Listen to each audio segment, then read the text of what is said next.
Today I'm going to be taking a ride on Western Hungary's bright green and yellow train, which transports thousands of commuters around the country's border region.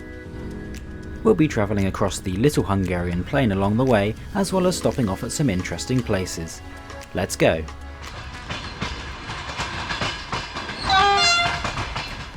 Hello and welcome to Győr-Sopron-Ebenfurti, the station situated here in Hungary's 6th largest city. The building in place here today dates back to 1958, and despite the somewhat brutal outward appearance, actually contains a rather grand interior.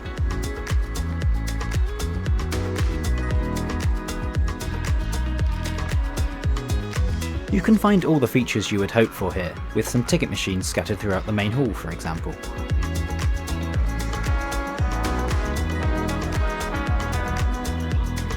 In the eastern wing of the building, you can find a small selection of shops selling snacks and drinks. There are also a few luggage lockers found here too. At the end of the corridor, you can find the toilets with some interesting artwork displayed above. Purchasing a ticket using the machines was proving to be a bit troublesome, with them all being either out of order or stuck in some sort of endless loop. In the end, I just used the ticket office, which also accepts card.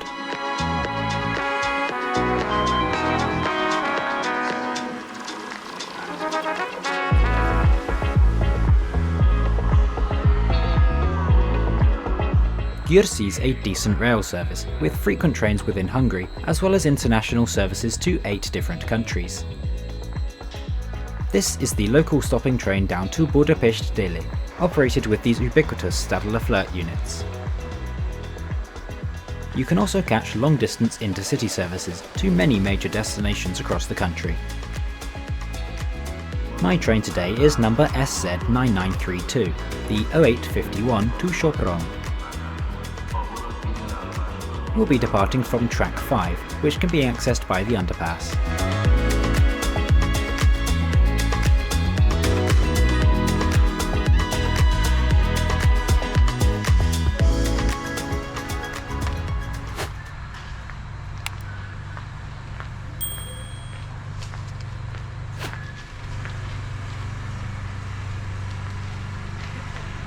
This here is my train.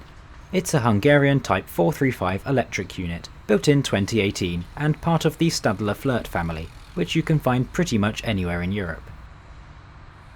The train is operated by GySEV Raaberbahn, a company with a somewhat interesting background.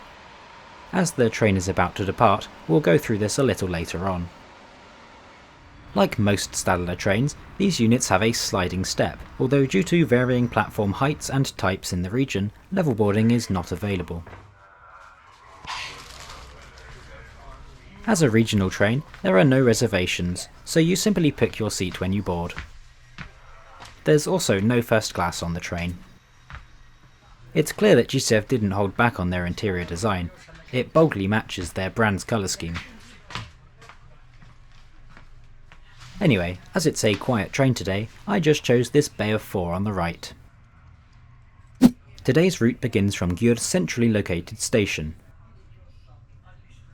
We will travel west, crossing the Little Hungarian Plain or Kisalföld, as we serve the junction at Sorna as well as the small town of Fertőszent Miklós.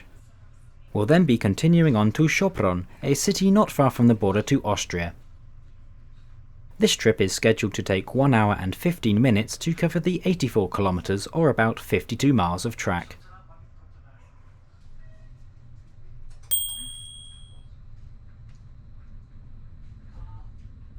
We depart from Győr a couple minutes behind schedule at 08:53.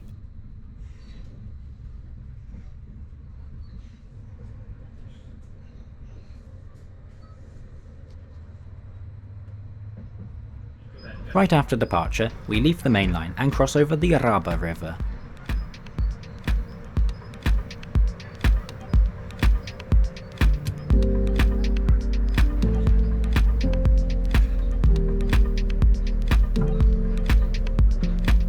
Let's take this opportunity to look around the train's interior. Firstly, the seats.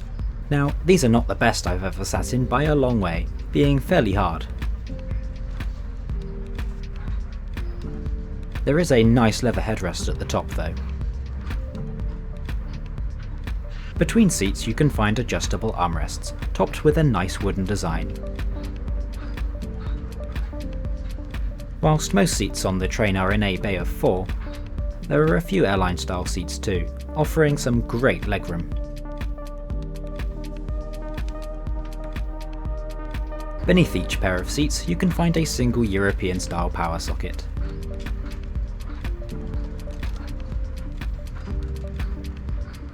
All window seats have access to a small table, useful for placing a drink or your phone on, with a small bin found just beneath this.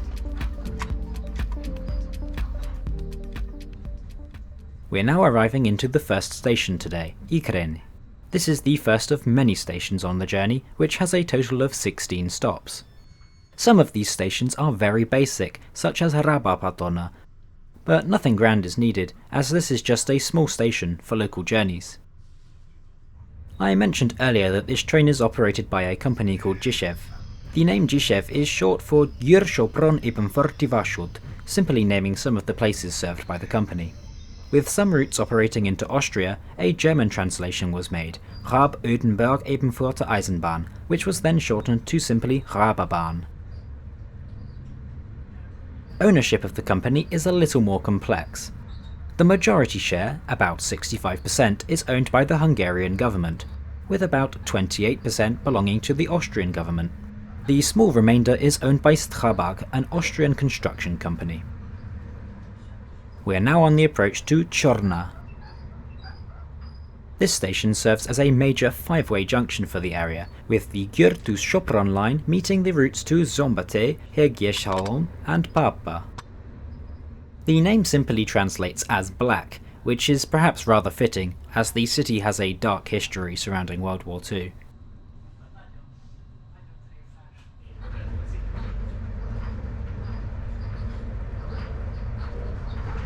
Back to the interior, luggage space can be found in the form of overhead luggage racks, with the low floor sections having a bit more room. The luggage rack is also where you can find the coat hooks, one for each seat. There are 2 toilets on the train, of which one is wheelchair accessible. This example was in really good condition, and spotlessly clean. The soap and water were both working fine, though try not to make the same mistake as I did, in trying to find the sensor. These are button operated taps. The hand dryer was also working well. I have to admit, I really like the interior overall on these units. Despite the use of harsh bright colours, the interior actually felt relaxed and not at all garish. Perhaps this is because these are colours visible outside for much of the journey, thanks to the yellow and green of the fields of canola plants. Next up is Flirt, perhaps my favourite station on the journey. I loved the pleasant appearance of the station, with its small platforms, smart station building and the surrounding trees.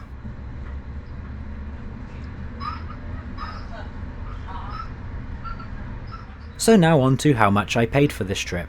I bought a flexible ticket for this journey, valid for any train within 4 hours of its purchase. This cost me 1,680 Hungarian forint. For this 52-mile journey, that gives a price per mile of about 8p, which I think is good value for money. We're now approaching our penultimate station, Flirt.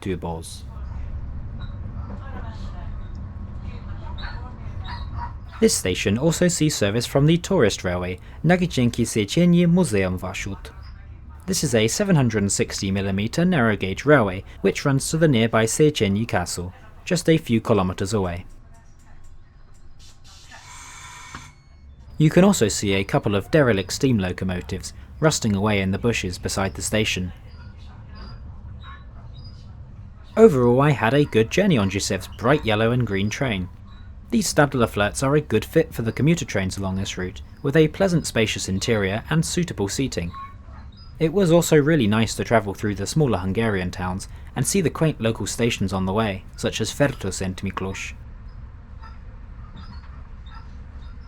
These aren't the only trains to travel on this route though, with the long-distance Raaberbahn city service also running from Sopron onwards to Budapest. And speaking of Sopron, its outskirts are now just coming into view in the distance. This city sits just on the Austrian border, having the German name Oedenburg. It's also a pleasant place itself, being known for its wine production and varied architecture.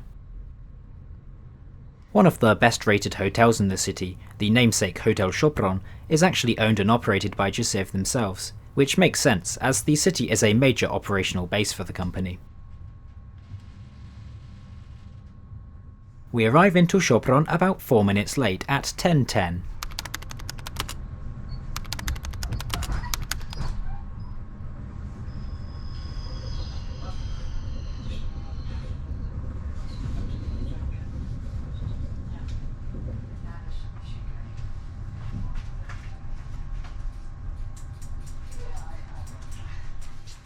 So what do you think of GySEV Stadler Flirt? As always, let me know your thoughts in the comments. This is just one example of Stadler's Flirt trains though, and you're going to want to click up here next to see a more luxurious example operating in the Swiss mountains. Thanks for watching, and I look forward to seeing you on my next journey.